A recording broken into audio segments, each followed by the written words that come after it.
എല്ലാവരും ഇങ്ങോട്ട് നോക്കിൻ. പക്ഷെ എനിക്ക് ഭയങ്കര റീസെന്റ് ആയിട്ട് അങ്ങനെ ഒരു അനുഭവം ഉണ്ടായി.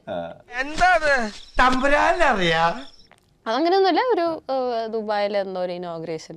അപ്പൊ ഇനോഗ്രേഷൻ കഴിഞ്ഞിട്ട് പറഞ്ഞോളൂ. ആദ്യൊരു മടിയുണ്ടാവും, പിന്നെ അത് ശീലമായിക്കുള്ളൂ. പറഞ്ഞോളൂ. ഇങ്ങനെ ഒരു പാർട്ടി ഉണ്ട്, പാർട്ടി കഴിഞ്ഞിട്ട് അവിടെ തന്നെ നിക്കണമെന്നൊക്കെ. ചില മുതലാളിമാരൊക്കെ അങ്ങനെയാ പരമുള്ളേ. വീട്ടിലൊരു സെറ്റപ്പ് ഉണ്ടെങ്കിലും കല്യാണം കഴിക്കുന്നത് വേറെ പെണ്ണിനെ ആയിരിക്കും. ഞാൻ ഇതിനകത്ത് ഞാൻ പാർട്ടി കഴിഞ്ഞിട്ട് അവിടെ തന്നെ നിൽക്കുന്നത് ചോദിച്ചു. അപ്പം ഞാൻ എനിക്കത് എന്താണെന്ന് അറിയണം. ഇയാൾ എന്താണ് ഉദ്ദേശിക്കുന്നത് എനിക്ക് അറിയണം. നീ എന്താണ് ഉദ്ദേശിക്കുന്നത് വത്സ? എന്നിട്ട് ഞാൻ ചോദിച്ചു അവസാനം അയാൾ പറഞ്ഞു, എന്താ കാണിച്ചത്? കാണിച്ചു തരാം. അതിന് വലിയ ഭാരമൊന്നും ഇല്ലല്ലോ. ഏതായാലും നമ്മുടെ MD-ക്ക് അനാർക്കലി ഒന്ന് താല്പര്യമുണ്ട്. എനിക്കത് കാണാമായിരുന്നു. അപ്പൊ അവിടെ നിൽക്കുകയാണെങ്കിൽ പേയ്മെന്റ് ഒന്നും ഒരു പ്രശ്നമേ അല്ല. വേറെ ആരും അറിയണ്ട, നമ്മൾ രണ്ടുപേരും മാത്രം. രാത്രിയോ പകലോ എനിക്ക് എപ്പോഴെങ്കിലും ഇത്തിരി സമയം തന്നാമോ, ഞാനത് വേണ്ട വിധത്തിൽ കൈകാര്യം ചെയ്തോളാം.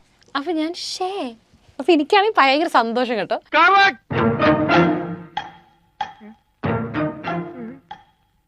സത്യം പറഞ്ഞാൽ ഇങ്ങനെ കാര്യങ്ങൾ കേൾക്കുമ്പോൾ നമ്മൾ ഭയങ്കര ഒഫൻഡഡ് ആയിട്ട് അവരോട് ദേഷ്യപ്പെടുക.